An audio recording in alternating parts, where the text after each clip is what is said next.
Welcome back to Reality Check Radio. This is the Chantelle Baker Show and I am Chantelle. Now, some of you may have seen this week that my face and other various pictures were plastered right across the front page of the New Zealand Herald.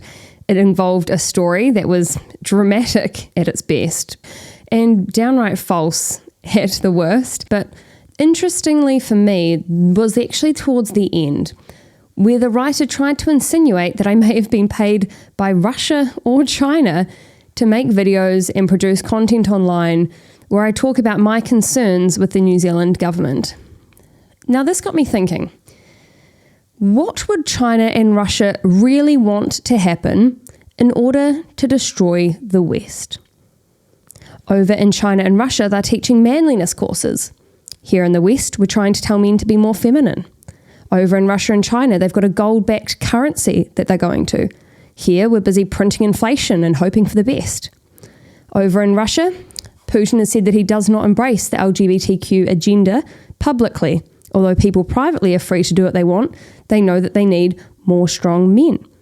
They also know that this is imperative for their birth rates, which have seen a decline, and they know that in order to sustain their population, those birth rates need to go up. Here in New Zealand, we've had one of the worst birth rates we've ever seen in the last year, but no one's talking about it.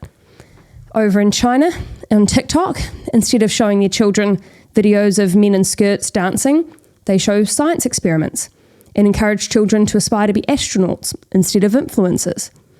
China and Russia are investing into oil. We're obsessing over which types of cows fart the right way. Our countries are vastly different. But if China and Russia wanted to destroy the West, they would encourage the media to keep talking exactly as it has been over the last 10 years. Here at RCR, I'm wanting to do something different. I'm wanting to see a change in New Zealand. It's why what I talk about is quite opposite to what our media talk about, because we need to have real conversations that aren't being had here in New Zealand. And today, Alistair and I, my wonderful co-host and producer, are going to be talking about what is actually happening in New Zealand. Why do so many people distrust the media?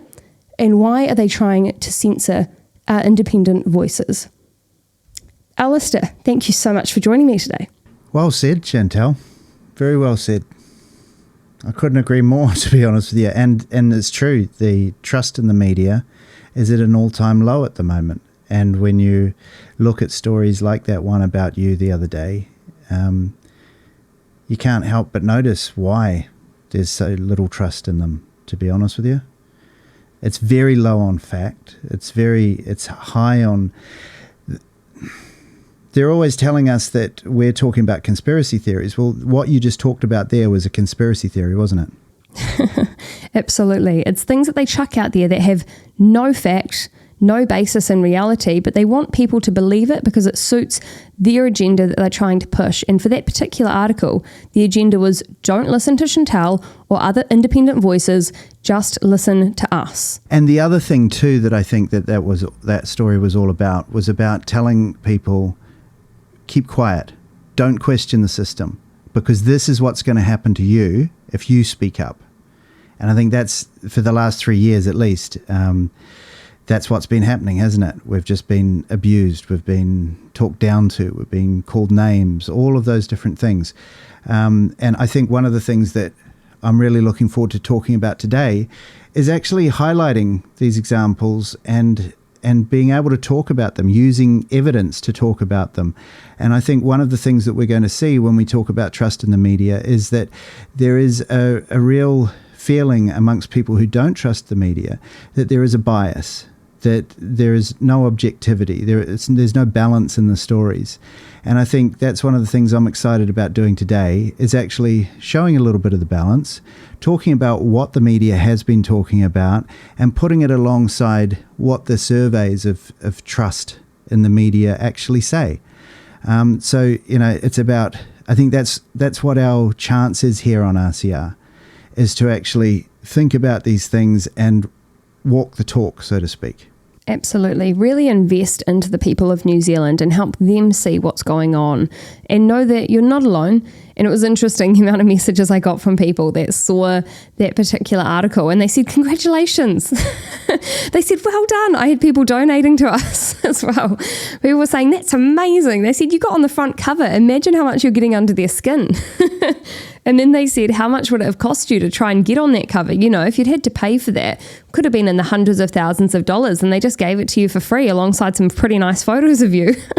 So you know what? It hasn't been at all that bad. And to be honest, this last year has been one of the greatest years of my life. We have in such an incredible community that's only ever growing. I get to do this amazing job where I get to say the truth and what I consider the truth and my own opinions and thoughts and feelings. I don't have anyone trying to shut me up or censor me. I don't have any boss that I've got to answer to. I just get to really enjoy this time that we're in and bringing forward difference of opinions and different thoughts and ideas. And it's been truly wonderful, the relationships that have been built over this last year around New Zealand. So every time I see these articles, I'm just so excited that we are still producing stuff that's important enough that I need to be on the front cover. You know, like what a great thing that they find that what we're doing is achieving enough that we still deserve, you know, some sort of recognition for it, because at least that means that we're cutting through to more people that they don't want to hear our message.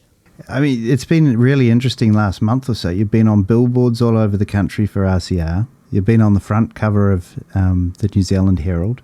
You're all over the place right now. But I would like to ask you, before we get into it, is why do you want to do it? Why do you want to put yourself up for all that kind of behavior, that kind of treatment?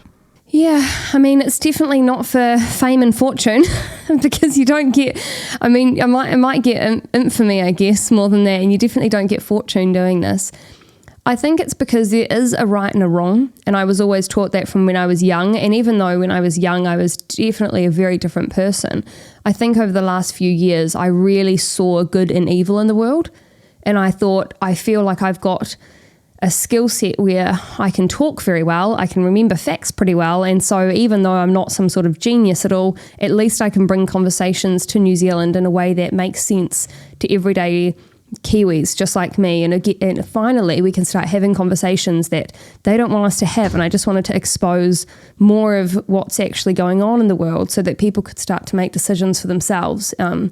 And it's been phenomenal, and the reaction's been phenomenal. And so I'm really excited that we did make that first step, you know, me and Jake and you and everyone else that's come along for the ride, that we made that bold step to go, we're doing this, we're going all in, we're putting our faces to it, the whole families are going to get involved, and it just is what it is, because it's something that's so important for this country, and I knew that we could do something that would actually have an impact, and every day I'm starting to see that impact growing and starting to entrench itself further, and I think that that's a really positive, exciting thing for our country. One of the things that I think is so important for us is actually having these conversations is because we're highlighting the importance of freedom of speech. You know, every time you get shut down or you get smeared, like in these certain cases, it's just highlighting more and more why freedom of speech is so important. I remember saying to a friend of mine at the height of the madness, when he rang me up to argue with me all about why I didn't want to take the experimental injection, I ended up having to say to him, you know, if you want to win this argument, you're going to have to allow freedom of speech, because you win it by having a good argument. You win it with facts. You win it with truth. And we don't seem to be getting that, you know, and when we look at what's happened with you with this kind of thing, all you get is abuse for it. There is no arguing the point. There is no discussing each of the points rationally. And so that's why I suppose I ask, you know, why do you put yourself up into doing that when you know that you're not going to actually get a rational discussion from it? Yeah, I guess when you know something's the right thing to do, you do it even though it's difficult, right? And that's just where we're at the moment. It's just the right thing to do. It's not the right thing to let people bully and coerce someone into decisions they don't want to make and then gaslight them into pretending that they wanted it all along or that they had the choice when they know they didn't. So all of this has been wrong. I don't believe it's right to try and get children into positions where they're coerced or bullied or convinced that they should be cutting off different parts of their body. I think every child's born exactly as they should be, and that's wonderful. I don't think we need to be trying to put children through procedures that they don't need. I think we need to be reminding adults that they're meant to be there to protect children. And so there's many, many different topics that I'm very passionate about, and it largely stems from just wanting to try and help our country remember what's good in the world, what really matters. And I think these topics that we're talking about today, if we start to get into what we're here to talk about today, what the theme of our show, and it's about the trust in the media. It's about where the media has sunk to, why we are sitting here today on RCR talking about this. I mean, a year ago, 2 years ago, we wouldn't have dreamed of doing a radio show. Either of us, I doubt it. And so, what gap are we filling? And just last week, there was a Horizon poll came out. It was it reported on the results from a survey done by the AUT's Centre for Journalism, Media and Democracy. Surveyed 1,120 people, and what it found was some really startling results. First of all, only 42% of New Zealanders trust news most of the time. This is down from 53% in 2020. So over the last 4 years, since the whole COVID madness started, there's been a drop of 11% of trust in the media in New Zealand, to the point now where at 42%, that makes people that trust the media a minority. I laugh about this because I remember when we went down to Wellington with the convoy, we were called the fringe minority. And now the people that actually trust the news in New Zealand is a minority. But even more startling is that 69% of Kiwis actively avoid the news often or sometimes for their information. These are incredible figures, and it just shows that the news media has dug themselves into one hell of a hole. Yeah, and we see that actually with the closure of Today FM. That really came down to the financial decision of this station is not providing enough value for people that they see worthy in it to basically invest their time, right? Because time is money. And so the public didn't want to invest their time listening or watching the show. The show didn't get the figures it needed, so it didn't make the money it needed. And so therefore it had to close suddenly. And I mean, I saw that even online. I think their Facebook page only had about 7,000 people on it after a year. And they had invested hundreds of thousands into their marketing. So you look at that and you go, why did the station fail? It had people that were apparently popular, people that had been on the news, people that got the interviews with the big names, the Jacindas, the Zelenskys, all of that type of stuff. And yet the station couldn't survive. And I think it comes down to people are tired of hearing one-sided, biased news. And I think Today FM actually did a little bit of a better job than other stations, but it still didn't go and try and interview people that are more controversial or more interesting here in New Zealand. And so the reality is, when you've listened to one side for years and years and years, and another station comes out that's effectively trying to get up a piece of that same market, how are you going to succeed? You need something that's different. You need something that's more interesting. You need something that's offering people more value than what they had to offer. And these stations at the moment are going to see a further decline. Well, when you look further through these survey results, what you find is a lot of what you're talking about there. I think, the first thing that I noticed when you look down the list is how the trust ratings for all the different media brands in New Zealand have gone down. And it's incredible. All the major ones, Radio New Zealand, TVNZ, News Hub, New Zealand Herald, Stuff, News Talk ZB, all the major brands, they've all lowered in double digits their trust ratings. RNZ is down 14.5%. News Talk ZB down 14%. Stuff down 12.3%. It goes on and on. They're all double digit decreases.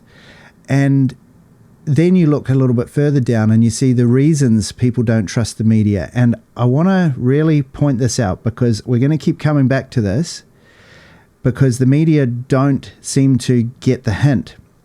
The reasons people don't trust the media, according to the survey, 82% say that it's because the news is biased and not balanced. 80% say the news is a result of political bias. 73% say the news is too opinionated. 62% say there's a lack of transparency. And the last one on the major list, 61% say government funding means you can't trust journalists. And I know that we've been talking about this ever since before the Parliament protests, yet it doesn't seem to get addressed. Do you think that there's something in that, about the government funding? Yeah, I think there's absolutely something in there about the government funding, particularly the Public Interest Journalism Fund. But I think the number one thing for me there is the bias, because these journalists pre-write, they have an idea and a concept of how they want their story to sound, and then they'll go and interview someone to get that little soundbite or that little one-liner that they can then inject into the story to prove their point. So, and I've had this happen time and time again, where I've been interviewed by people. They'll ask you all these questions. They'll get to one that makes their eyes light up. You'll tell them something and they're like, okay, great, yep, we're done, perfect. Because they just had that one little line that they were after that they can then use, because they already have their bias narrative drawn up. And so all they're wanting is for you to say anything that could reaffirm their perspective. So they've lost how to be objective. And people are getting tired of that, and you'll see that. And I mean, another interesting point was the political bias itself. It's not just bias, but it's political bias. It's swaying really greatly towards, and we know in New Zealand that it's the left. So when you're craving something that's not left-leaning, and you're going through the paper or watching the news, and all you can find is more left or radically left, of course people are going to want to find another opinion somewhere. So if you can't provide any balance to the piece that you're doing, you're going to lose viewership. And it seems the journalists that I hear speaking online, even in podcasts and whatnot, they still don't get that. They don't get that people are tired of bias. They're tired of the political bailout. They just want unbiased facts. And that's getting harder and harder to find each day. And it's not just a New Zealand problem. I mean, we've also, in our research looking into this over the last few days, there was another survey that was done by the Pew Research Center in the United States that came out last year. And in that, they talk exactly about what you're talking about there, about balance. Apparently, only 44% of journalists in the United States believe that both sides of the story should be given equal coverage. Now, when I started in the newsroom, when I went through journalism school, that was a given. I would have expected that figure to be 99% or 100%. It would have been sacrilegious to say, no, we don't have to give balance to both sides of the story.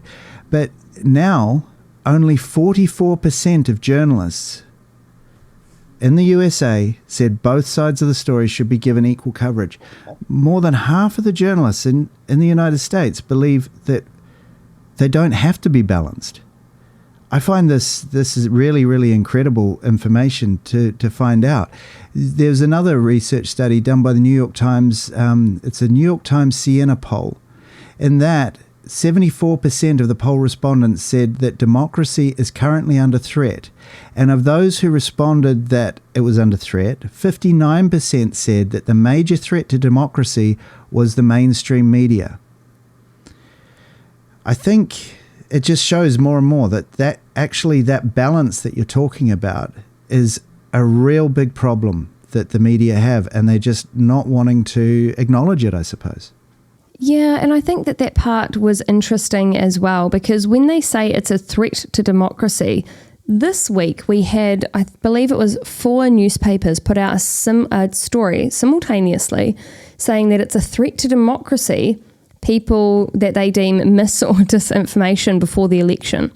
So what that story is effectively saying is, if you do not believe what the mainstream media or the legacy media are telling you, and if you want to hear voices that are different to that, they want to silence those voices before the next election because they believe that's a threat to democracy.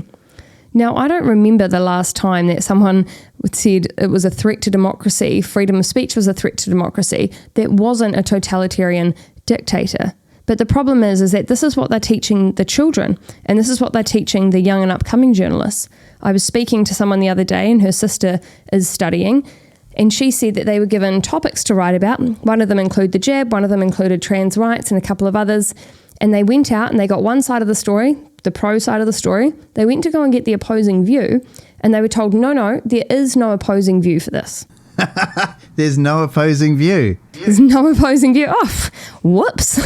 How is that possible? Yeah, well, it's not possible. There's always an opposing view, but the reality isn't that there isn't an opposing view. The reality is that they don't want there to be an opposing view. So when you are teaching the up-and-coming journalists that there is no opposing view, this one view is the only thing that is right, your one source of truth, you are teaching them not to think critically. You're teaching them not to break down any person, not to break down a concept or an idea. You're teaching them to toe the line, and that's how they'll get their funding, and that's how they'll be able to stay in the legacy media forever. And that's the real problem that we're facing here at the moment. It's how do we educate the younger generation on how to think critically and how to be independent and not to have group thought? Well, that's another point that has come out in one of these other surveys that we found over the last week or so researching this subject, is from the Acumen Edelman Trust Barometer. This is a study that was put out by the World Economic Forum. It was launched at the 2023 version of the World Economic Forum, and on the panel that presented it was our very own Helen Clark. And it talks all about trust in New Zealand, not just for the media. The media is included, but also for business, government, NGOs, and the media. And of those four pillars, the media is the least trusted. And it really, some of the statistics really show a theme of like what you're just talking about there. One of them that pops out straight away from what you were just saying there, 58% of Kiwis agree that people in this country lack the ability to have constructive and civil debates. That's essentially what's happening when you have people writing stories, smearing someone and warning everybody off, because nobody wants to have these conversations anymore, do they? And we've been seeing it for the last 3 years. You're not the first person to have a story written about you like that. Yeah, absolutely not. And I think that it's interesting that Helen Clark was on that panel because she actually blocked me this week on Twitter. Oh, did she? Yeah.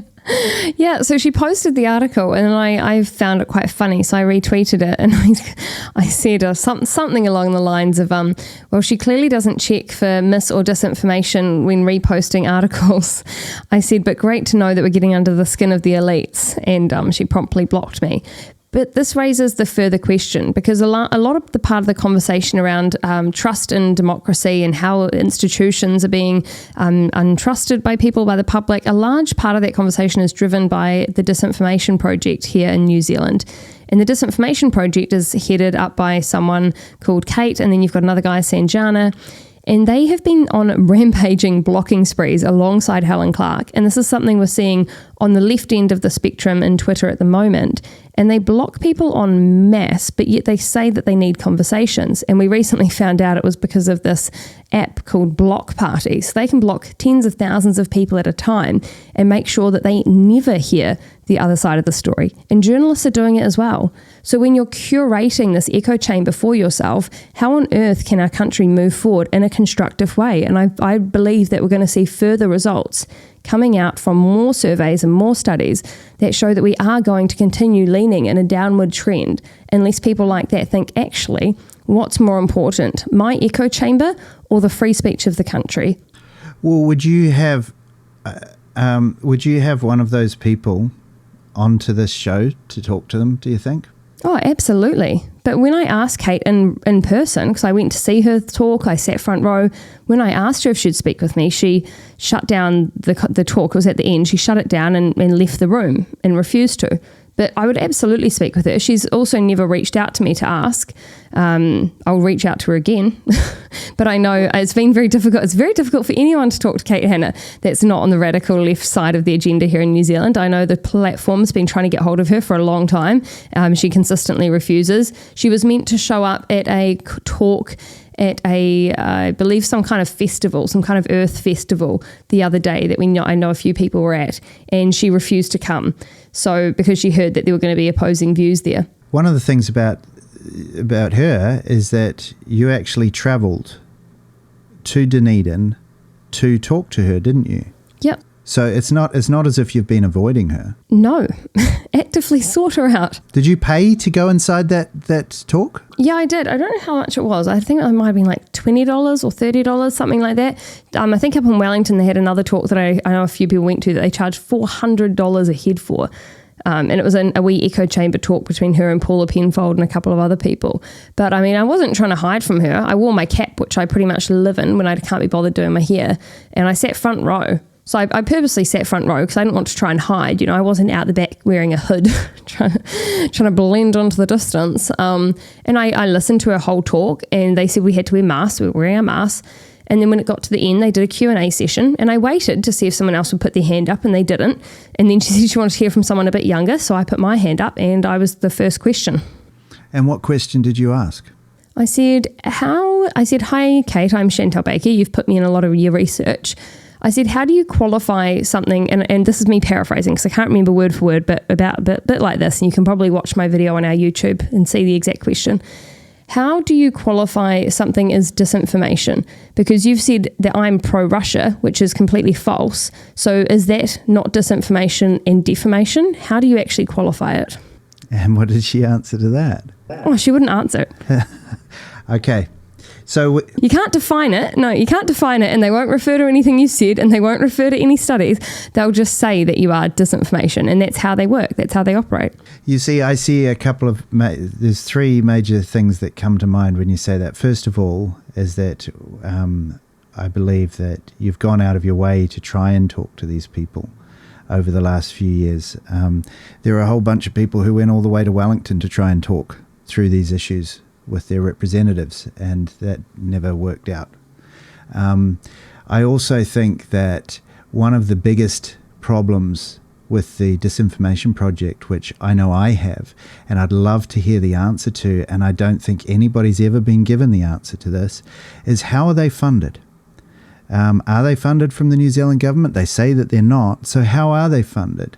There should be some sort of transparency with a group of people who are being quoted all of the time in New Zealand. They're setting the agenda right now, and we're going to go through a couple of examples of that today, where they're setting some really topical. Well, they're setting the agenda of what the media is talking about, and yet we know nothing about them.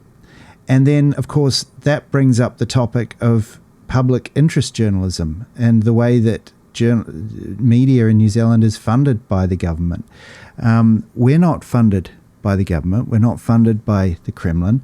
We're not funded by the Chinese government or anything like that. Yet there is millions of dollars being poured into that side. And I don't think it should be an issue for us to actually question that. No, and what's interesting about the Disinformation Project, and this is a question I actually asked Kate when I was down there, because she said, I said something about the government trying to censor people or whatnot. She said, oh, well, I wouldn't know about that. I'm not the government. And I said, yeah, but you're funded by them. And then she said, am I? And I said, yes.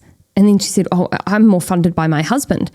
Now, she actually lied right then, because they were being directly funded by the Department of Prime Minister and Cabinet, which is Jacinda Ardern's office at that time, for producing multiple reports. And we have that now in an OIA, an Official Information Act request. So these people don't want you to know that they're connected with the government. So they were, you had that confirmed, at that time they were funded by the Prime Minister's office? Yep. And are they still today? No, I don't believe they're still today, because that was for some reports at that time. But again, they get their funding right now through they say like different organisations and NGOs and whatnot. So you'd have no idea who funds them now. I think they split from the University of Auckland, and I think that was to also try and get away from OIAs, because if you OIA them, they'd then have to hand over their emails. We've had multiple OIAs now into some of their content and their conversations with the Prime Minister. Those Official Information Act requests have been denied because they say it's on the safety. Wow. Okay. Yeah. Okay. So they don't have to be transparent with us. They can just say, oh no, someone sent me a letter I didn't like, and so now I don't have to be honest and transparent with my work for the Prime Minister. So they have to be one of the only departments that get to pull that.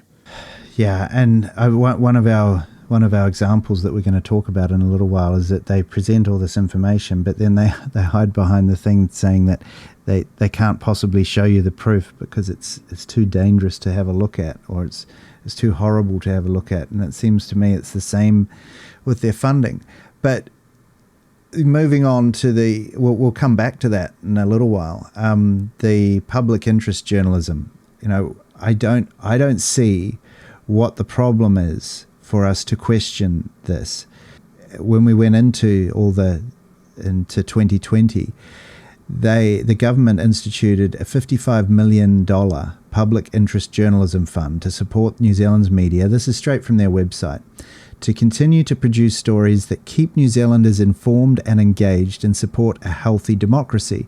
The $55 million package will be made up of $10 million for 2020 and 2021, $25 million for 2021 to 22, and $20 million in this current year, 22 to 23. The Public Interest Journalism Fund will provide transitional support to media organisations as the sector evolves in a way that ensures the long-term sustainability of New Zealand's media. So according to that, I'm going to guess that this is transitional support, so it's not supposed to continue after this year.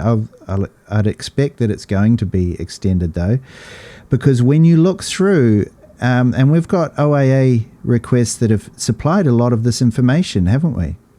And when we look through it, it seems to me that a lot of this money is going to actually employing people. They don't seem to be standing on their own 2 feet when you look through these figures, do they? Yeah, so many of the journalists and also many of the different TV shows, I know Jack Tame's TV show, Q&A, I think they're funded up to $1 million per year. They have been over the last few years. You've got Newsroom's The Detail podcast in 2022 received $800,000 worth of funding, which is around $2,500 per episodes. There's about 322 episodes, which is quite a lot. Newsroom's Investigate series received $336,000 worth of funding for 6 15-minute episodes, which is around $56,000 per episode. And again, Newsroom's Climate Change interview series received $40,000 of funding for a package of 10 episodes, which are podcasts and articles quoted to $4,000 each. And again, News Hub Discovery received nearly $700,000 for 10 stories per month, equating to around nearly $6,000 per story. You've also got Jobs 95B FM, targeted role at $32,900 per year. Allied Press Partnership Editor at $145,000, The Coconut Digital Producer at $75,000, Global HQ Digital Editor at $100,000, Newsroom Sub Editor at $91,000, The Spin-Off Deputy Editor at $105,000. Alistair, do you want to run through some of the funding for stuff? Yeah, look, as you look through those figures and you're thinking these people are on a pretty good wicket, they're not scrimping and saving on these, are they?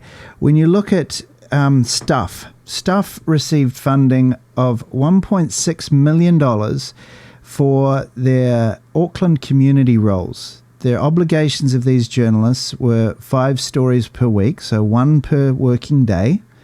This went for 9 journalists, and I believe that these figures are for 2 years.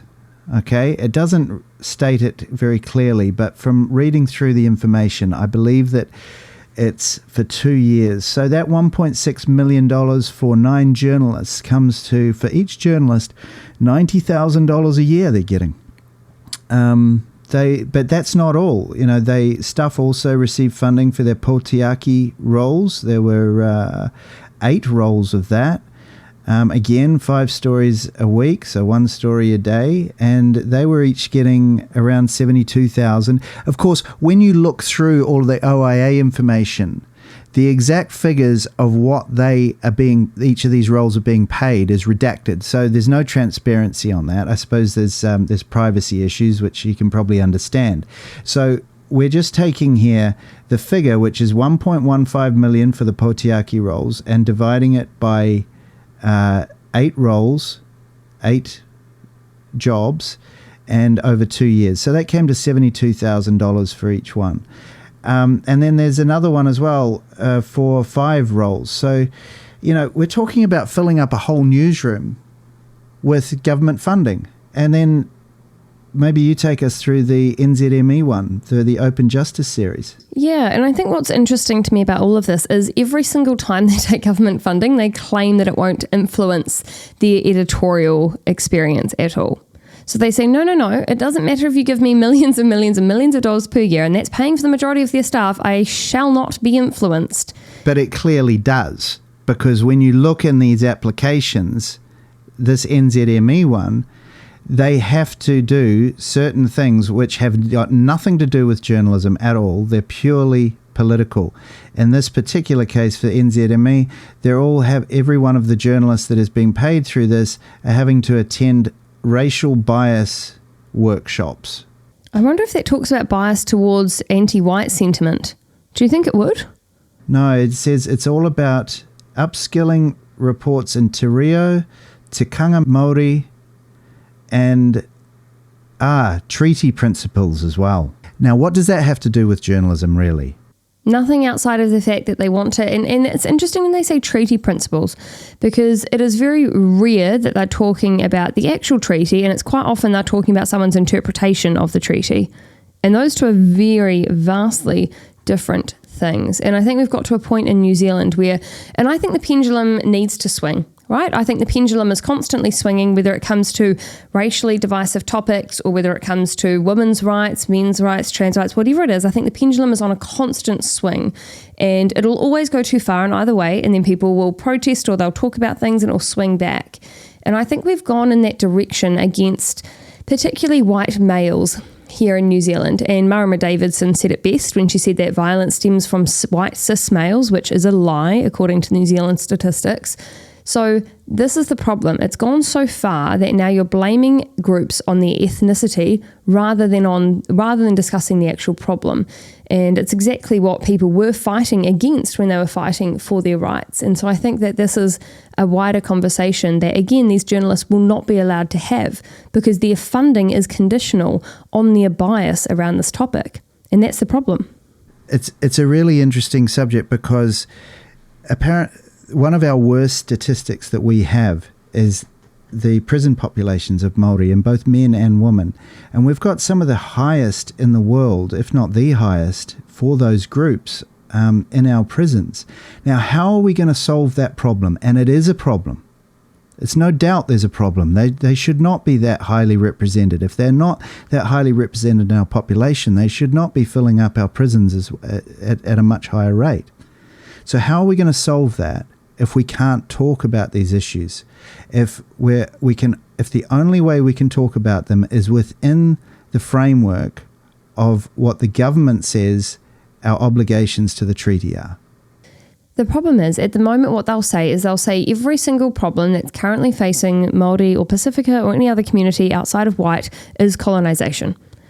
And so colonisation is the big bad wolf that everything rests on. But the reality is, back in the 1970s, the rates of violence were significantly lower, and you had plenty more women, particularly Māori families, were still intact in the 1970s. As the years have gone on, that's dropped off significantly, and that does have an impact on children and does have an impact on family violence as well. And so we need to start looking at these root causes and saying, what is the best possible way for a child to be raised into an environment that is positive for that child so that they do not end up becoming an offender as they get older? And then what are the best ways to try and rehabilitate these offenders, and how do you teach them real skills? Because quite often people have come off benefits and other problems, or they've come out of gang violence. They need to learn real skills. So are our prisons actually educating people in the ways that they need to be? Are we getting people outdoors enough? What is our rehabilitation actually like? And how can we work on that progress, that process, that entire system? So if we're just blaming it on someone's colonisation, you're taking away and you're disempowering those people to actually better themselves and better their own families for their own future. And that's the key issue that we need to start looking at here in New Zealand. How can we start building people up, teaching them about personal accountability, and stop blaming the world or the race or anything else that's going on for their own life choices? And it's that reflection, you don't necessarily, I don't think either of us would claim to know the answers to all of these things. These are opinions we're talking about. But you need to have that ability to self-reflect. And I just think when I look through all of this stuff about the funding, about the trust in the media, I just keep coming back to those issues that survey brings up. That 82% of New Zealanders don't trust the media because the news is biased and not balanced. There's political bias. It's too opinionated. There's a lack of transparency. There's government funding says that you can't trust journalists. These are the opinions of people, and they're not being approached in the slightest, because there are this framework around the implementation of this public journalism fund, which doesn't allow for us to actually have these conversations. If we do have these conversations, if Operation People or if RCR goes along to New Zealand On Air and tries to get some of this public journalism fund, if we don't sign up to those political biases that they talk about, we won't get funded. Exactly. And then they'll complain if you've got independent people funding you, and they'll accuse you of being funded by Russia or China, because it's just everyday citizens and everyday people that are wanting to fund you because they see real value in what you do. Hey guys, we are going to take a quick break, and we're going to be back with an interview with Sam Blanchard, who is the director of the new film just released called Silenced. It's a documentary about censorship of the media here in New Zealand, censorship of independent voices. Sam is a journalist, and she brings great insight into what has really been going on here in New Zealand over the last few years. So we will be back with that after the short music break. This is Reality Check Radio, and you're listening to The Chantelle Show.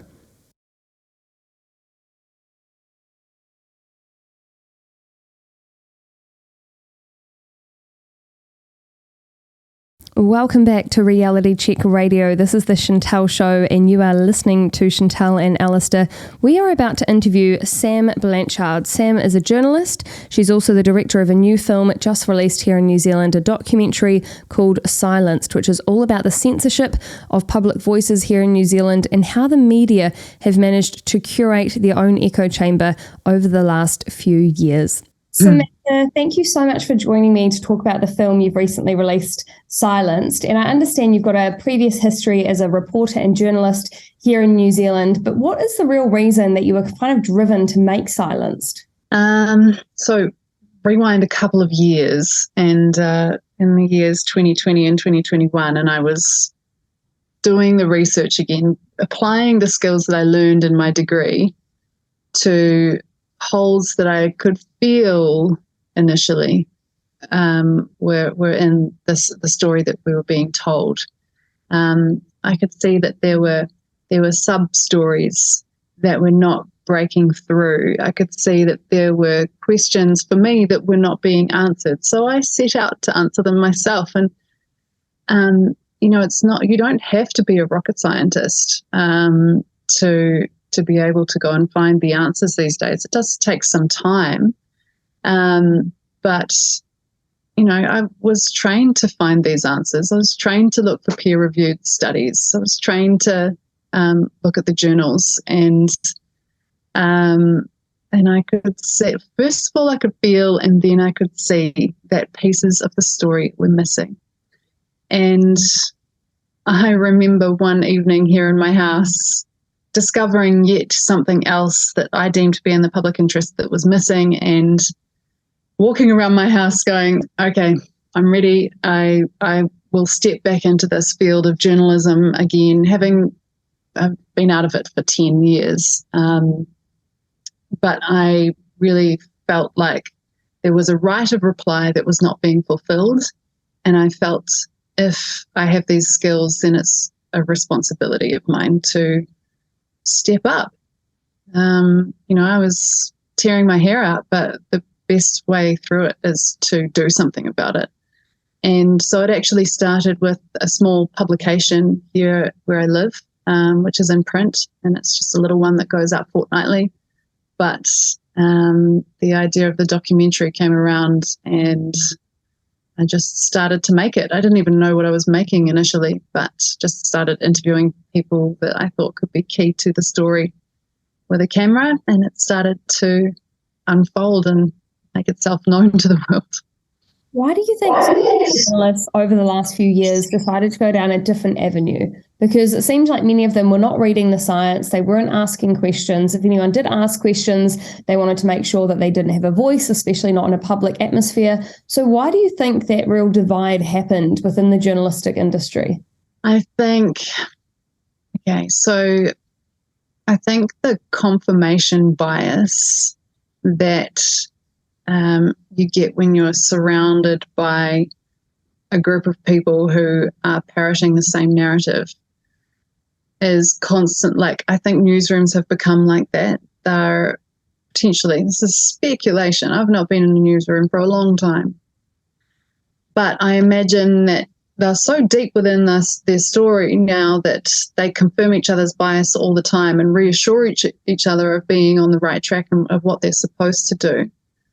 I am sure that the fear had a big impact on that in the beginning as well, that this effect of fear on people in general, but of journalists who are on the front line of that, as you might put it, going to those podium of truths every day given by the government and hearing this messaging over and over again, big threat solution, big threat solution. There is an effect there that drives a message home deeply. And if you are hearing it firsthand, then perhaps it's more easy to become truly convinced of that. What happened to the questions, though? I have it from somebody that I interviewed during the documentary, that in the beginning questions were being answered and then they seemed to fall away because of a growing groupthink.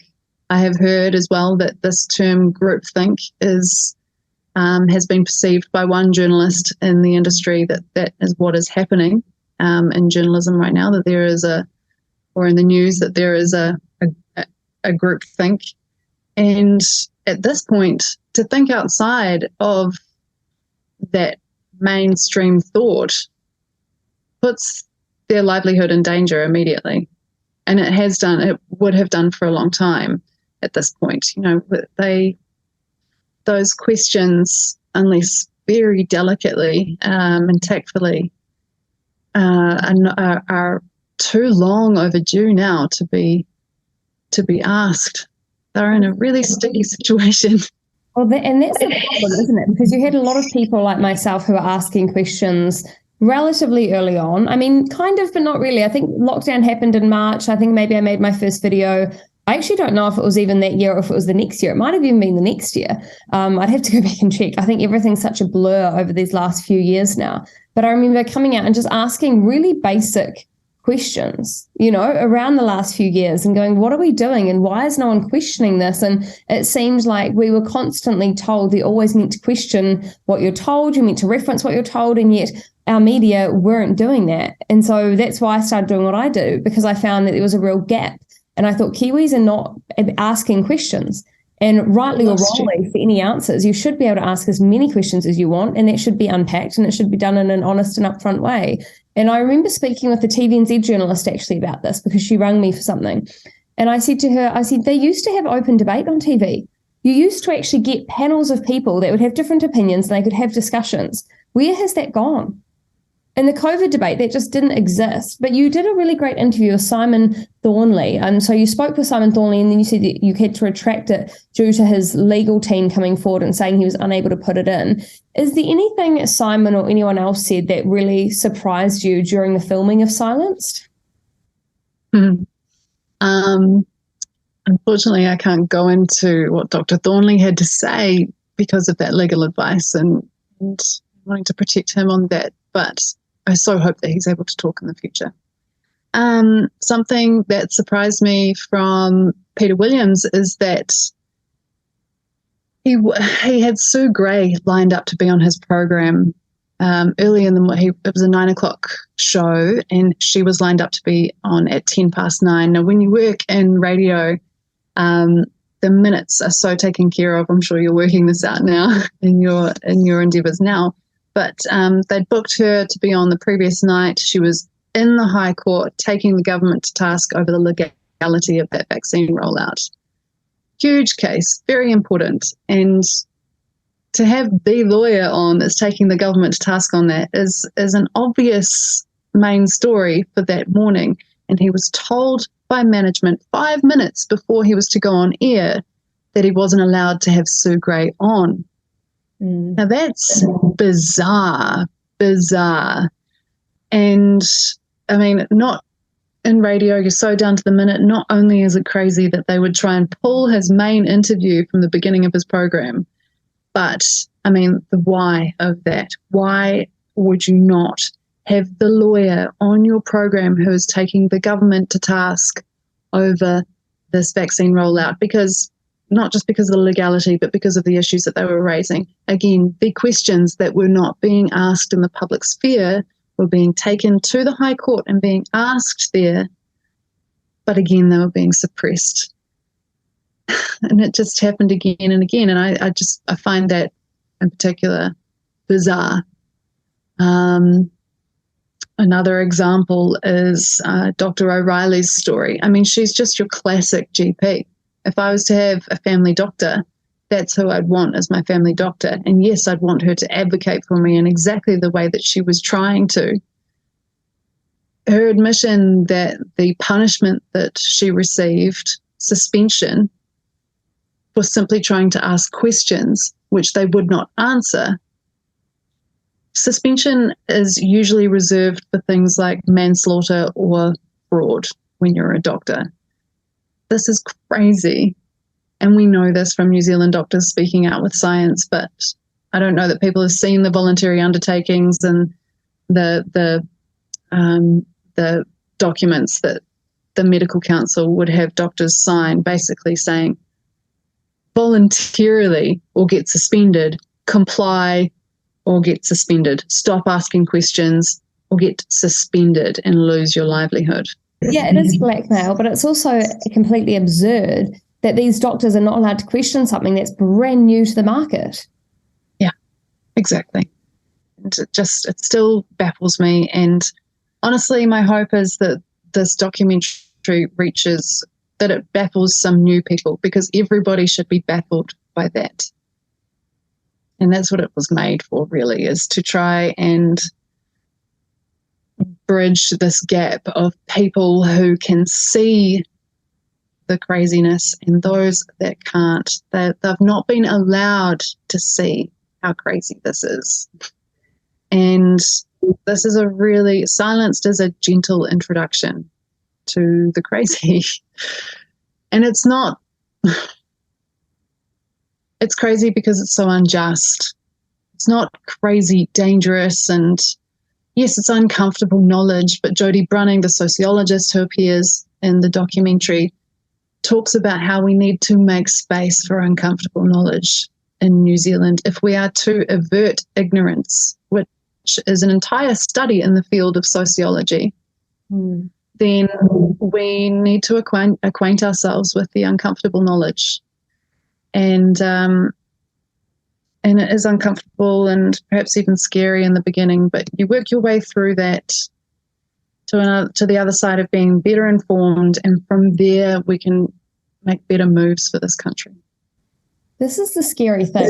They're saying that the only way to move through adversity is if two parties sit down and can have a conversation, but yet they only platform one side for that conversation. And I notice this more and more. I mean, even on TV, the very rare times that I do watch it, they might bring someone on, and I think Posey Parker is a very good example of this. They brought on, I think it was Brooke Van Welden, although I could be wrong on that, but they brought on this lady to speak about Posey Parker, and she was more positive of Posey Parker, but they made sure they had a panel of people to debate her. But yet they would bring on people like Chanel Lau, and he just had the platform for as long as he wanted to rant and rave and say everyone's transphobic and all these things that were untrue. But he was given as much time as he wanted to have his say, and yet the opposing voice is dealt a completely different scenario. And I think that even more of those kind of subtle ways of censoring voices is actually something more New Zealanders need to wake up to and need to be more aware of. Because even if they do give another side the opposing view, they do it in a way that's very manipulative. Exactly. And that is yet another example of this subtle censorship. That's what Silenced shows, is subtle streams of censorship in various different authorities and conversations or lack thereof. Chantelle Show this week has been calling for more legislation to censor more people here in New Zealand. Why do you think he wants legislation to ensure censorship? The establishment is trying to protect itself. And the only, one of their greatest tools is censorship. And people need to look at what previous regimes have used censorship as their tool. They are not good regimes. We don't want to go down this line. And,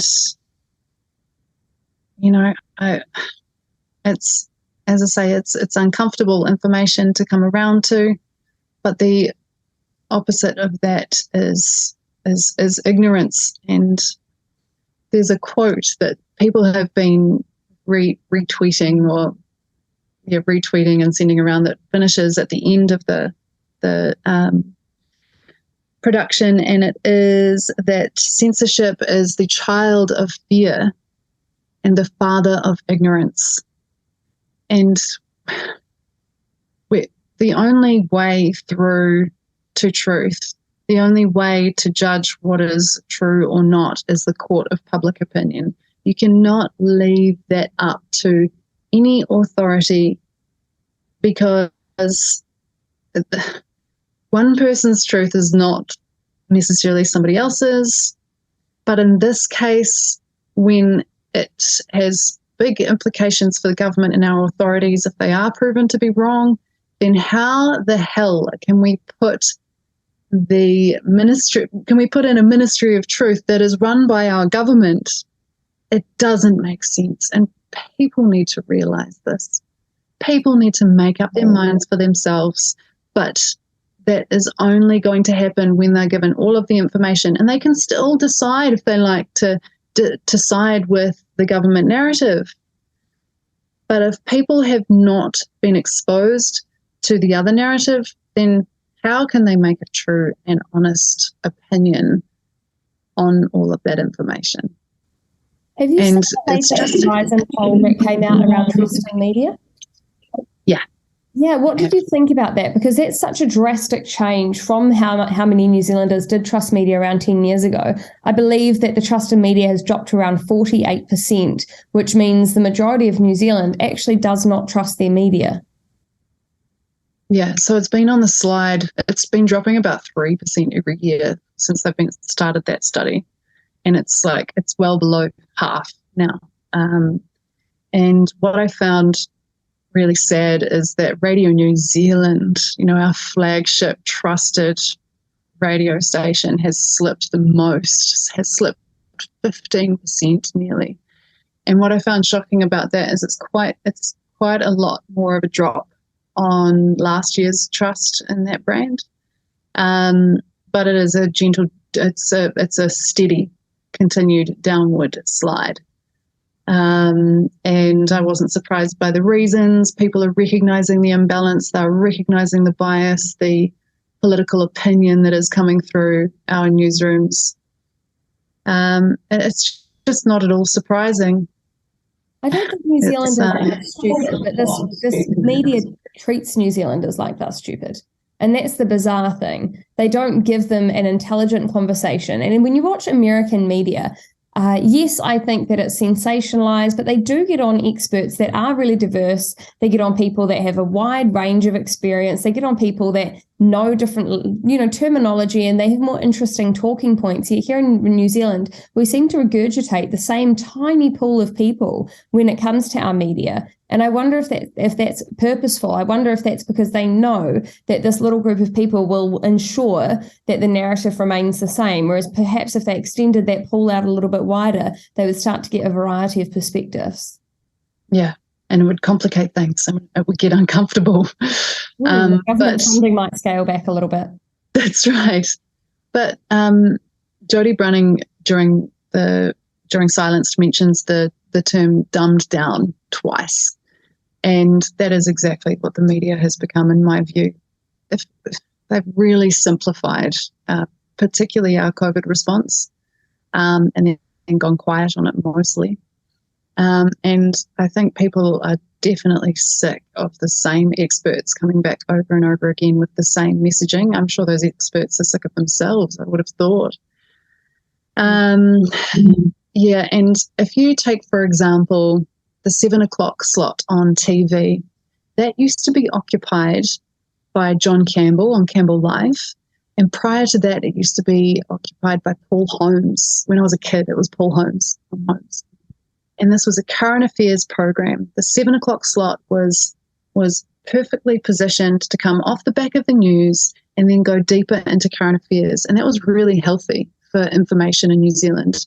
Politicians and different figures of authority were taken to task on live TV. And now we have magazine-style shows. That 7 o'clock slot has been totally sold out for silliness and, I don't know, something light, which is fine, but it's not in terms of being able to go deeper, expecting to go deeper on the issues of the day. On live TV, where politicians are expected or authorities of figure are made accountable in front of the whole country, that was really powerful back in the day. And we don't have that anymore. Q&A, I think, in terms of TV, we've got Jack Tame on a Sunday at 11 o'clock in the morning. So we have one weekly current affairs program that is of a similar format to that nightly interview format. So, we're really missing the long form, the opportunity to go deeper, and even when that opportunity does come around, there's, we can go back to Jack as an example. He had 2 interviews with Jacinda Ardern last year, and I watched one of them with great interest because it took place months after the protest at Parliament. And he took her to task over the cost of living, I believe it was, in the first few minutes of that interview, and then just skated through our COVID response as if it was nothing. Yet that's what occupied Parliament for 23 days. That's why people were up in arms and came from all over the country to have their voices heard. And the journalist that has 2 interviews with the Prime Minister will not take her to task over that. They've never been raked over the coals and by a journalist, by good, hard, gritty questions. It's gone on this front. I found it interesting when Jacinda in her final speech said she used to hate question time. Like she hated it. And I think it's because a lot of that is live. It's not scripted. Because she would love when they would run and do these big pieces on her for 45 minutes, an hour, like, who is Ardern? The tribulations of Ardern. But yet, when she actually had to go live, she would often say, I reject the premise of that. Was so famous, just this constant gaslighting of the public of your perspective doesn't actually mean anything to me. All I'm focusing on is my perspective, and I refuse to see any middle ground. And it's fascinating, and it just shows where we're really at as a country. Hey, Samantha, thank you so much for joining me. And I really encourage any listener out there or any watcher out there, if you can, go to See Silenced. I know it's on Rumble, isn't it? Do you have a silenced.co.nz as well, Samantha, or is there another website? Exactly. Yeah, www.silenced.co.nz. Perfect. Awesome. Thank you so much, Samantha. Thank you, Chantelle. All right, Sam, it's been great to hear from you. Thank you so much. And for anybody that is interested, you can go to silenced.co.nz and watch her film out now, all about media censorship in New Zealand. Today, we are talking about trust in the media, and in particular, the New Zealand media. And it's a subject that is really close to us here at Reality Check Radio and my own company, Operation People, and also our sponsor, nznewsessentials.com, because we've all seen how the media doesn't appear to represent us anymore. So is this a takedown of the media? Nope. It's just an attempt to try and pull the problem into focus. And so today that's what we're talking about. And so far we've talked about the Horizon Trust in Media poll that came out last week that shows less than half of New Zealanders trust our media, and 7 out of 10 Kiwis actively avoid the media. And we've also looked into the reasons why, according to the poll, which states that the problems are around apparent bias in the news media, that they're too opinionated, and government funding has led to a lack of trust. And if you've just joined us, we interviewed Sam Blanchard, the director of the new film Silenced, which explores the issues of censorship that have crept into New Zealand over the past few years. So now we're going to talk about how the media sees this problem. Where do they place the blame, and what fixes do they have? And unfortunately, the answer is apparently legislation, and a very, very scary story about constructing fake stories to create a narrative that will make that possible. But before we get into that, let's look at how the media reacted to the news that trust in them is at an all-time low. I think the really interesting thing about all of this is when you go and look through all of the stories that the media have actually written about this Horizon poll, is that not one of them approaches the reason why there is a lack of trust in the media. And it's written in the poll. We've talked about it. I've tried to bring it up at least twice so far. It's because New Zealanders see the news as biased and not balanced. It's because of political bias. It's because it's too opinionated. It's because of the public journalism funding. None of these news media stories which talk about the problem actually ever get to what New Zealanders think about it. And it just makes me think that's half of the problem here, is that reporting in New Zealand is so shallow. And it's really interesting, Chantelle, about how the news media actually reported on this Horizon poll result last week. They talked about it in various publications, and it just seems to me that they all seem to try and avoid the actual reasons. You look on Media Watch, Turning Off the News, 9th of April by Colin Peacock for Radio New Zealand. In this story, he talked about how the survey showed that trust in news was on the slide for a 4th year in a row. But then he asked the question, is it because we've had too much bad news for too long? Or are we just doing it badly? But that was the last time in this story that he actually used a little bit of self-reflection. Instead, he was quoting one of the people that I believe must have done the research, because he's from the AUT Centre of Journalism, Media and Democracy, a guy called Dr. Greg Treadwell. And Mr. Treadwell spoke about it was that the fall in trust in news is connected to the fall in trust of all social institutions.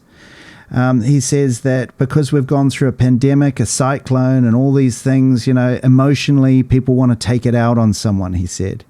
He also says that I think that what people say they trust and what they actually trust are two quite different things. So basically what he's saying is that people are just whinging.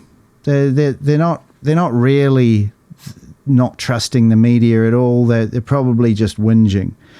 And I think that it's a real another sign of why there is so little trust in the media, because when you look into a story like that and you're thinking, we're going to see some analysis here, and the answers are actually in the survey itself.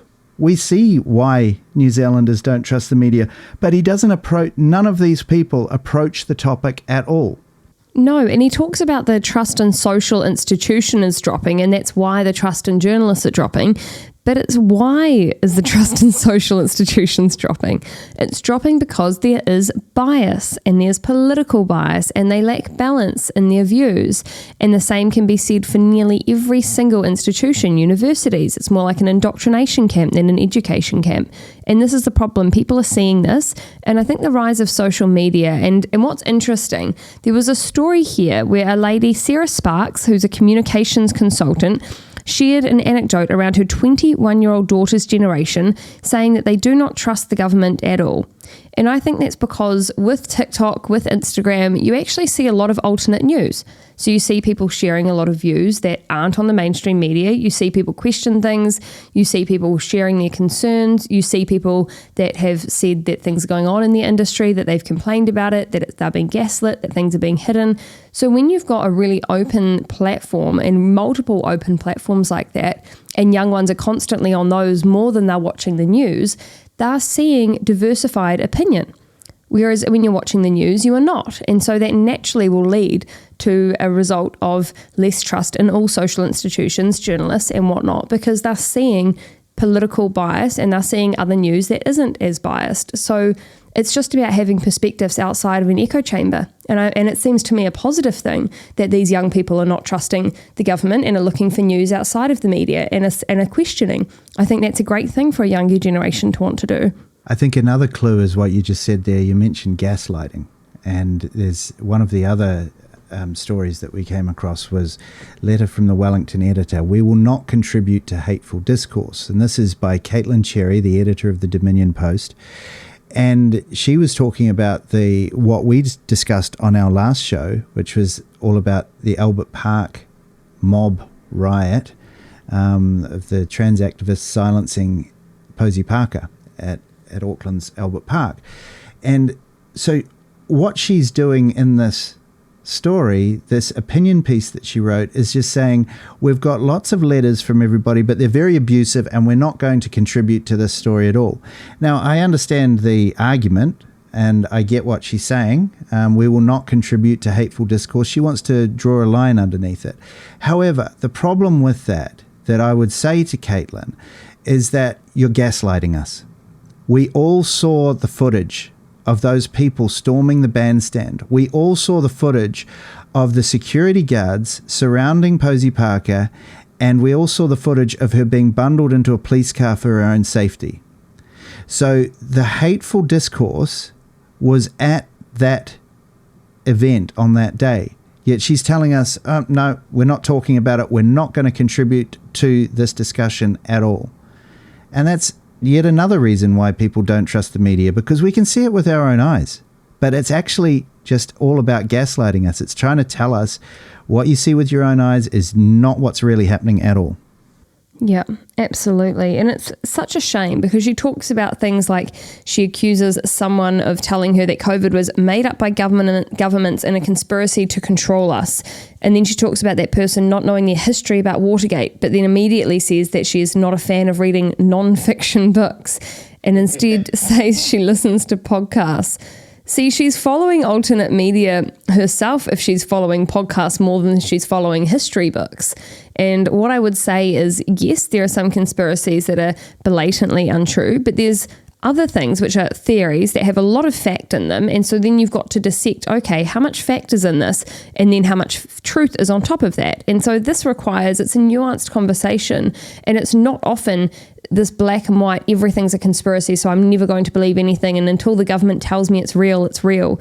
And you could look to Matt Hancock and the lockdown files for that, where he openly admits that they used COVID to further their own agenda. Now, he's not saying they made up COVID to further their agenda, but they did use it to further their agenda. So then you could say, well, that's not actually a full conspiracy. That's maybe 20 or 30% conspiracy and the rest of it is fact. So why aren't we having those kind of balanced conversations? Well, none of those COVID stories are coming out at all, are they? I mean, they come out every day. We find out about them. Remember the health minister from Germany also came out recently saying that he always knew that the slogan safe and effective for the vaccines was vastly exaggerated. Why aren't these things being talked about in our news media? Instead, as she's tried to point out there, she's tried to say it's all conspiracy theories. Well, if you're not reading non-fiction books, Caitlin, you're probably not reading histories. And if you're only listening to podcasts, there is a much lower bar on factual content for podcasts than there are for non-fiction books. I like how you said Caitlin. I was like, oh, Caitlin's in trouble. Alistair's on her case now. But, we have a discussion about it. There's nothing wrong with having a discussion about it. And we extend another invitation. Caitlin, come on and discuss this with us, because we went in depth on that particular subject and talked about it a couple of weeks ago. And I can't see why we couldn't have a civilized conversation with you too, Caitlin. Yeah, we cover a lot of topics that people send me nasty messages about, but it's still important to cover them. And it's still important to talk about them. So you can't just silence everybody. But I think that this is what the left is becoming more prominent at, is just silencing anyone, whether it's using Block Party on Twitter, whether it's publicly through using their own media platforms, whichever way it is. They just do not want to hear the other side, because they want to be able to label you, lock you in the closet, and leave you there until you die, because they'd rather not hear your opinion whatsoever. And this leads me to another point, which is Sanjana Hatutawa, who says the answer to all of this is, of course, government legislation. To silence us. Oh, don't we love it? Alyssa, take it off. Well, this was the beginning last week, or was it earlier this week, actually? This is the beginning of a really interesting story which shines a light on the media practices in this country. So what Sanjana was saying was exactly what we're talking about with that story that Caitlin's opinion piece, is that because of all this rise in disinformation and conspiracy theories and so on, they're really worried about what's going to happen in the lead up to the elections. And apparently we need legislation. We need legislation and laws to stop us talking about the things that they don't want us to talk about. I wonder what those things are, though. Yeah, so he says vitriol and conspiracy theories are running at higher levels than even during the Parliament protests. And he says there's no policy, there's no framework, there's no real regulatory mechanism, there's no best practice, and there's no legal oversight. Now, just keep in mind, this is coming from the same man who had his, I should say, rise to fame by being a citizen journalist with his phone in Sri Lanka. So he didn't want to be legislated when he was doing it, but he wants to be legislated now that he's on the government side. Hold on. He used to do what you did at Parliament. Yeah, through protests against their government. Wow. You couldn't make these people up. It's a do as I say, not as I do. He obviously tells everybody about that on his Instagram feed and everything like that, does he? Yeah, well, you'd think he'd start out by saying, well, I was actually in the exact same position as Chantelle, just probably on a slightly different political spectrum. And so it's fine for me. But the minute that it is a younger woman that I disagree with, she should be silenced. We need the government involved. We need the police involved. Wouldn't mind the military stepping in as well. Whatever we need to make sure she doesn't have a voice. Sounds wonderful. And the other great thing about Sanjana is that he never actually provides any proof of any of this, does he? No, but he loves to use the word genocidal. He says it's at genocidal levels. It's like, well, Sanjana, you seem relatively dramatic at this point. So are you saying that it made you cry twice this week? Are you saying that it made you feel a little bit more upset? Are you saying that a couple of your friends texted you more than they normally would have about something? Like, what is genocidal according to you? Is it that people sent 10 more posts on Telegram than they normally would have? We need some context to these outlandish accusations, because at this point it just seems like whenever this person wants to, the media give him a platform and he gets to have a tantrum, and we're all apparently meant to follow along with it and legislate free speech because Sanjana is upset. According to this story, he says that the details of his analysis of violence and content from the Posey Parker incident is so confronting that he can't share it. And he claims that the Broadcasting Standards Authority guidelines wouldn't allow him to share it. It's that bad. And I can't help but think that when he uses that word genocidal, does that, if I was to say that, or am I going too far here? I don't think so, because, I mean, you have to remember, back when people were talking about the unjabbed, they were saying that they wanted to deny medical treatment to them. That was a real conversation that was happening in our media. I would say that is genocidal. You were talking about actively allowing people to die or assisting them to die if you're making sure that they do not get access to what they need. Well, I suppose it's more still allowing them to die. You're talking about allowing people to die because you disagree with their vaccination status. That to me is genocidal, far above anything anyone is posting on a sub-thread on Reddit. There are also people that have brought up the term about genocidal in that kind of conversation, and they've ended up being called anti-Semitic because they're like people talking about the Holocaust and so on. I don't understand how he can get away with talking about genocidal when, I'm sorry, but that's really taking it far too far, Sanjana. And what you're really doing is you're actually inciting hatred. But however, he does have the media on his side. And something which was really, really scary happened over this. On the 10th of April, on Radio New Zealand, on the Radio New Zealand website, a story came out saying, police urge anyone, including the rainbow community, to report threats and violence. There is no author byline put on this. And the story goes on to say in its first line, police are urging anyone, including members of the trans or rainbow community, who are being threatened to contact them. This is in direct response to what Sanjana was talking about 2 days before, also in Radio New Zealand, talking about genocidal problems. In the second line, it talks about how online extremism since the Kelly J. Keane Minshall event, the person known as Posey Parker, came to Aotearoa, there has been a marked increase in online hatred directed at the trans community. What they were doing was they were setting up a story all about how the police were requesting members of the rainbow community to come forward because there had been a lot of hate directed at them and they were worried for them. The police were worried for them. But it turned out that wasn't actually the case, was it? No, that wasn't the case. So this is what I like about people like Sean Plunkett over at the platform alongside his, producer, Ben Espinar, because they do dig into stuff, and I appreciate that in anybody that wants to dig into what this legacy media is trying to push down our throats. So they uncovered that the Disinformation Project said that levels were going genocidal, but they never provided any evidence. They called for election protections, legislation, rah-de-rah-de-rah. Ben Espinar, the producer from the platform, then emailed the police to ask about Radio New Zealand's story about the pleas to the rainbow community to come forward and report all this hate online. It turns out that the original RNZ email was actually to the police, and they said, "Do you want the rainbow community to report crime?" To which the police gave a very standard response, saying violence or threatening behaviour, including any involving hate, hostility or prejudice around faith, sexual orientation, identity, disability and age, as well as gender. If anyone has information regarding images or anything else, to contact us. So Radio New Zealand contacted the police, fishing for a specific line, which is a thing we've talked about earlier.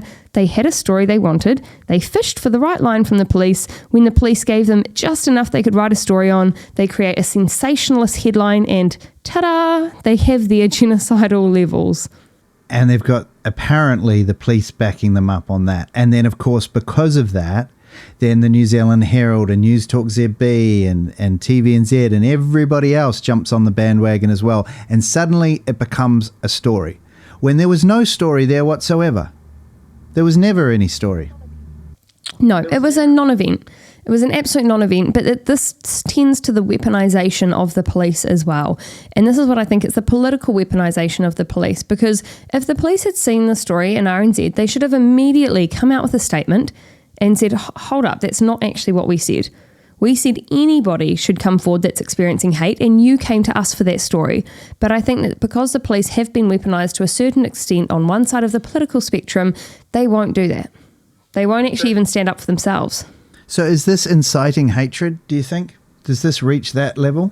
It seems to me that it is. When you're saying it's at a genocidal level and you're openly lying about things, you're creating disinformation because you're doing this with an intent to cause harm, which is harm towards the big group of people that were trying to protect Posey Parker and stand up for her right to speak and say that they were unhappy watching the images of that event.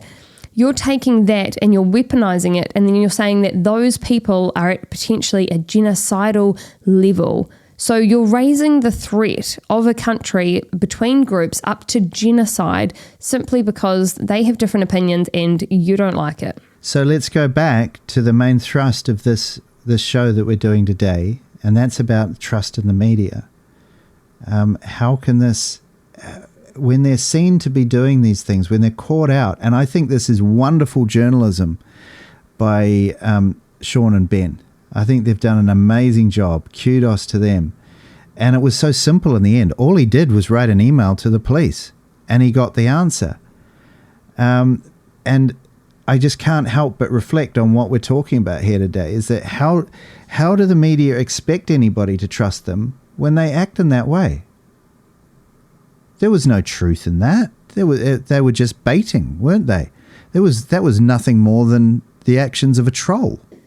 Yeah, it wasn't someone that wanted a genuine opinion. It wasn't someone that wanted to ensure that the New Zealand public were getting the truth. And so the question then becomes, if they fished for that story, how many others have they fished for?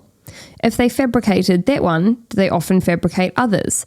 If we have a New Zealand media company that is receiving money from the government, should it retain its funding if it's found to be openly deceiving the New Zealand public? Yeah, this is the company which just only a matter of months ago, they spent tens of millions of dollars on trying to forge a marriage between them and TVNZ, and the taxpayers paying for all of this.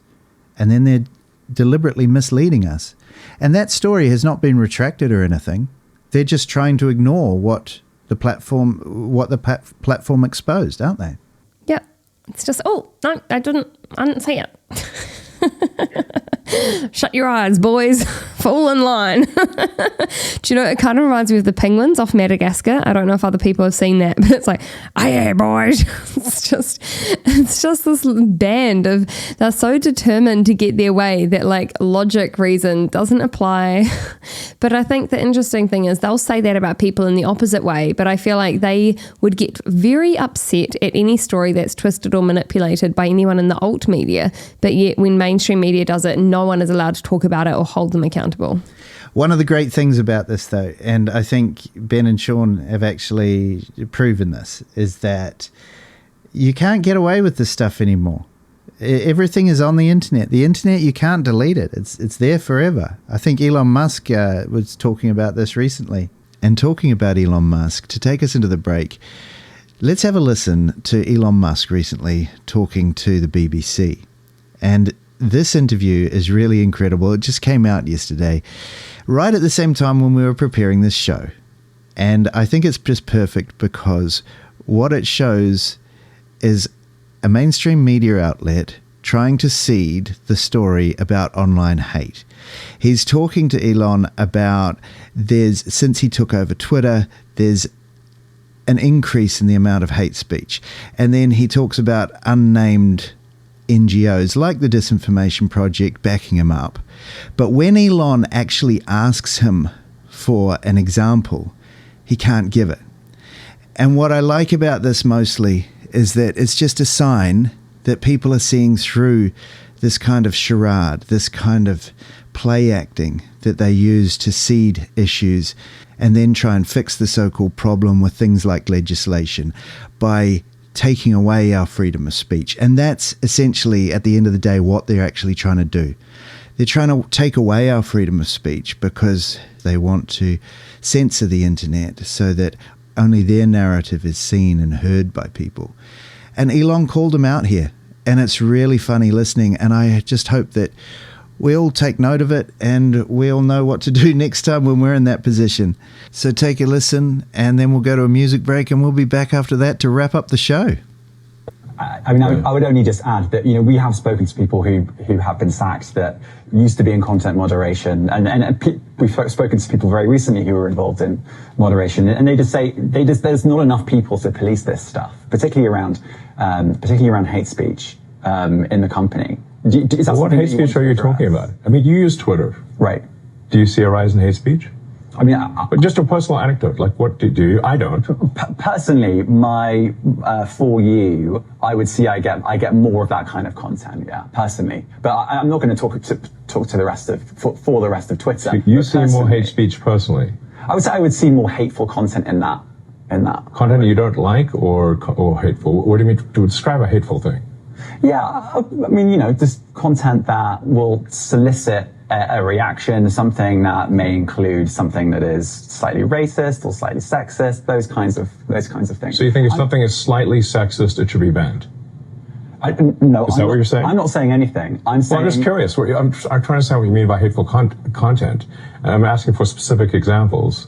And you just said that if something is slightly sexist, that's hateful content. Does that mean that it should be banned? Well, you've asked me whether my feed, whether it's got less or more. I'd say it's got slightly more. That's why I'm asking for examples. Can you name one example? I honestly don't use. Honestly, I you don't. Can't name a single example. I'll tell you why. Because I don't actually use that for you feed anymore. Because I just don't particularly like it. But you said a lot of people are quite similar. I only look at hang on a second. followers. You said you've seen more hateful content, but you can't name a single example, not even one.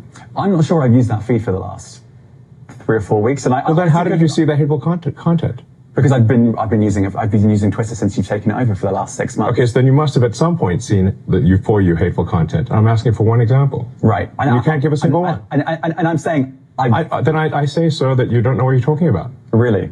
Yes, because you can't give me a single example of hateful content, not even one tweet. And yet you claimed that the hateful content was high. Well... That's false. No, what I claimed... You just lied. What I claimed was... there are many organizations that say that that kind of information is on the rise. Now, whether it has on my feed or not, I mean, right, and literally you can look at something like the Strategic Dialogue Institute in the UK. They will say that. So look, people will say all sorts of nonsense. I'm literally asking for a single example, and you can't name one. Right, and as I already said, I don't use that feed. But then how would you know that? I don't think this is getting anywhere. You literally said you experienced more hateful content, and then couldn't name a single example. Right, and as I said, that's absurd. I haven't actually looked at that feed. Then how would you know there's hateful content? Because I'm saying that's what I saw a few weeks ago. I can't give you an exact example. Let's move on.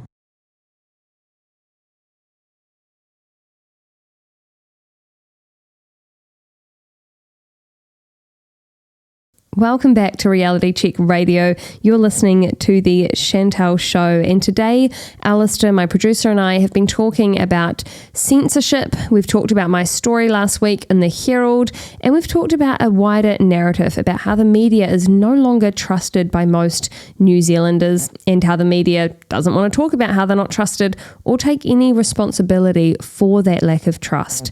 We're talking about how media funding has reached huge levels through the Public Interest Journalism Fund, and how a new film, Silenced, has recently come out detailing the censorship problems that contribute to the overall problem of censorship here in New Zealand, and how Radio New Zealand got caught in a lie by the platform trying to create an alibi for them. The key drivers of distrust are contained in the Horizon poll, which came out and stated that 82% say they do not trust the news because it is biased and not balanced. 80% say the news is the result of political bias. 73% say that the news is too opinionated. 62% say there is a lack of transparency in the way the news media operates. And 61% say government funding means you can't trust journalism. By not approaching this, by not admitting that they might be causing a little bit of a problem, the media is just digging itself into a hole that it will not be able to climb out of.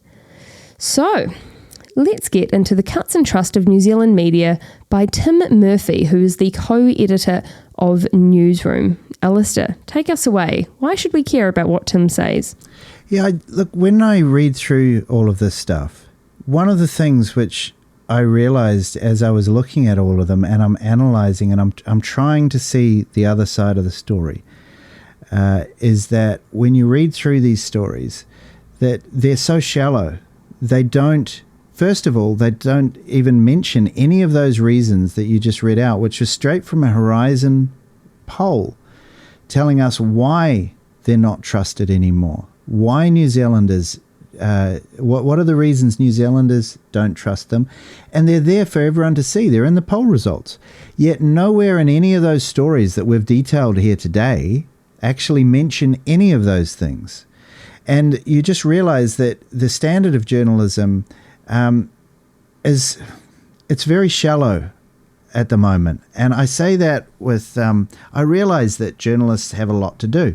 I realize they're chasing more stories than they ever did back in the glory days of journalism. I also realize that newsrooms are a lot more sparse these days. Journalists are a lot lighter on the ground, or thinner on the ground, so to speak. So I understand that. But I think there's only a certain amount that we can talk about their woes without actually starting to look at how much they've built those woes for themselves. So, you talk about this particular story that you're bringing up. They're talking about the demise of Today FM. They're talking about the financial woes of media businesses. Here's a really interesting part of this story is that at NZME, which is the publisher of the New Zealand Herald, they've stopped giving out free copies of their printed edition of the paper to their journalists. That was just standard in my day in a newsroom. You got a copy of the edition so that you could cut out your stories and put them in your scrapbook or whatever for when you were going to look for another job, I suppose. But this is how bad the economic realities of these are. Sky TV have cut 170 jobs. North and South magazine is back on the market to be sold. Today FM is closed down. All of these are massive financial problems that the media have at the moment. Yeah, and I can understand why they are desperate for government handouts. I really do. TVNZ profits were down to just 4.8 million in the first half of 2022 to 2023, down from 15.2 million for the same period in 2021. So they need this government funding in order to stay alive. And you can say, oh, well, that profit's pretty good, but not really, not for a major TV news organisation across our nation. And so I think what this comes down to is people aren't tuning in, they're tuning out. They don't have COVID to rely on anymore. And so what will they do? They either need a massive new problem to come across to then drive up numbers, or they're going to have to drastically change the operations, because this whole narrative of keeping people fearful, only projecting one political side, does not seem to be working for them financially. And how many more stations or papers will we start to see going under over the next few years? I'd also like to throw in another thing into this discussion, is that a lot of this is their own fault, because we know that we're now going into a period of recession. We've got massive inflation, we've got cost of living crisis going on and so on. And the reason for all of that is because the government were printing money and throwing it around like they were in a strip club at 3 a.m. And the media, here's a home truth for you. The media never asked the government to account for any of that. Now, that's their job. So now that they're all crying poor, I'm sorry, but I've known this ever since I came out of university and went into the media myself, is that the first industry that gets hurt in recessions is the media industry, because all of the advertising dries up. So if you're going to take all of that free money from the government and not question any of it, I'm sorry, it's kind of, yeah, I think you kind of asked for it. It's a matter of time, but then how will this change? Will this mean that rather than having media that's at least slightly independent, it'll be all absorbed under the government and it'll be fully government funded, and anything that doesn't come from the government will be illegal? Is that what they're going to try and move towards in the future? It's very possible. We could see that happen here in New Zealand. Wow. Well, I don't see how that will be good for any of us. I'm trying to look for some sort of positive spin on that one. I suppose they might be well funded. The jobs are pretty firm. Maybe. I mean, half of Wellington is just propped up. More than half probably is just propped up by government funding. And you see that if you look into the job roles people do in these individual suburbs, 100, 120, 150k plus in most of the suburbs for about 80 to 90% of the people. And majority of that is government jobs. Another thing that comes up when I think about this just now is that this is one of the reasons why that story was written about you. because they admit in that story that you got millions of views while you were in Wellington. They dream of having millions of views. I'm just looking here at our notes here. NZME have 113,000 paying digital subscribers and 96,000 print subscribers. They're jealous of you. Well, I don't have subscribers like that because they shut my pages down.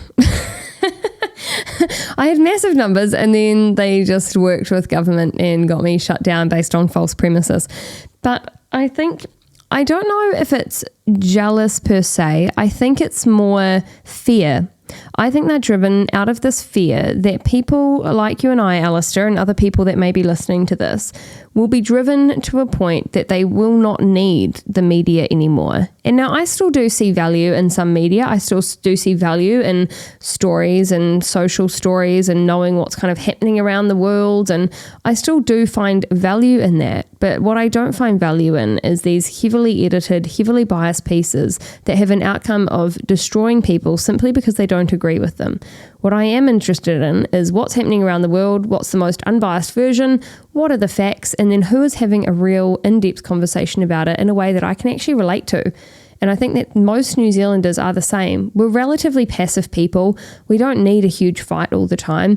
And we certainly don't like what we saw the other day, and with Posey Parker being here and these elderly women being punched repeatedly by these males, and then having all the media run to the defense of these biological males, and no one cared about the women that were being assaulted.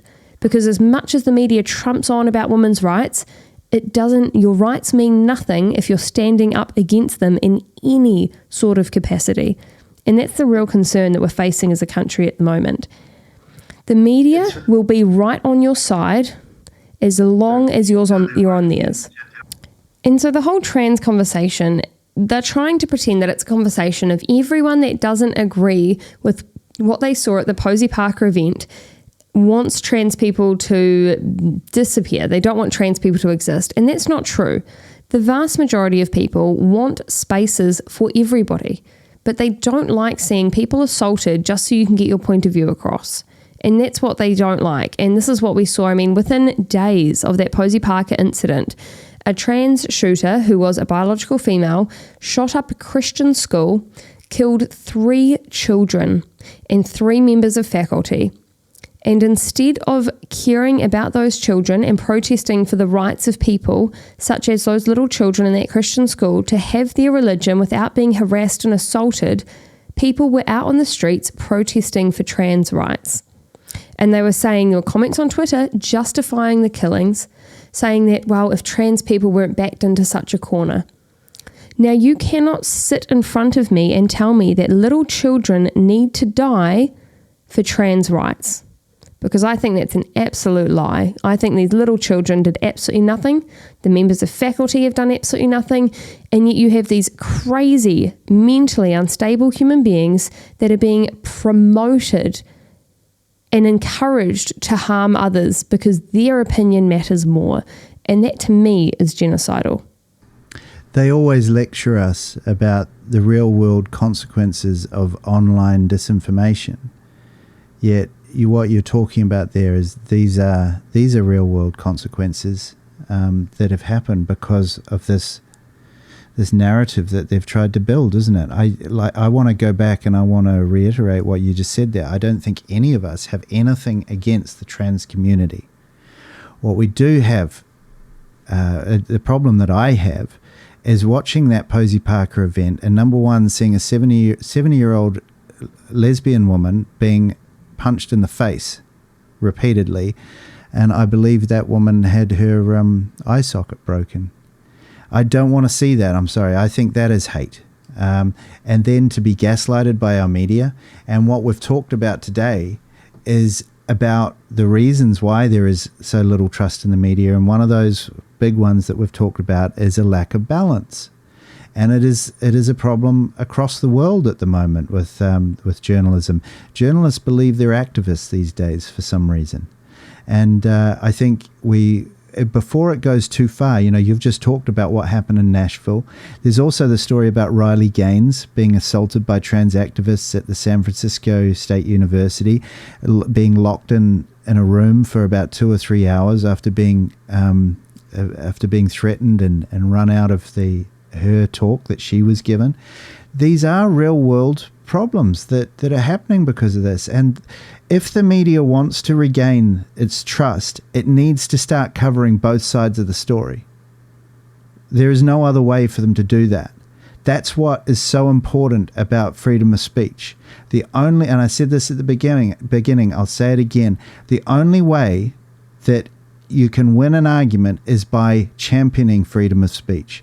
Because just by silencing somebody, all it shows is your inability to argue the point. All it shows is your ignorance. And I think this is what Reality Check Radio is about. This is what Operation People's about. This is about us actually trying to start that conversation again, isn't it?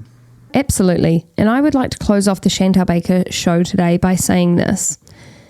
If you are someone who's tuned in because you want to capture something about us that you don't like that you can write about or talk about, or if you're just here to listen to a different opinion and just hear us out, get in touch, because we would love to have you on this show. We would love to have a conversation with you. We're not trying to destroy you, your credibility, or your life. We're actually trying to make sure that conversations can be had in New Zealand that need to be had, because no one is extending olive branches and everyone is trying to bring out their swords, and that's the exact opposite of what our country needs right now. What we really need is understanding and healing, and what we don't need is people screaming at each other more on Twitter, on Telegram, or anywhere else. So I encourage you, if you're listening to this at home, extend an olive branch to something or someone that you've been thinking about this week. And if you're listening to this and you disagree with us on any topic, get in touch and let's have that conversation. If you want it off the record, that's fine. If you want it on the record, that's fine. We would just love to have some more conversations with people who really disagree with us, because we think that that is what's actually going to solve many of New Zealand's problems. People aren't all horrible, awful, dangerous human beings. The vast majority care about New Zealand and just have different perspectives of what will heal it. This has been the Chantelle Baker Show. You're listening to Reality Check Radio.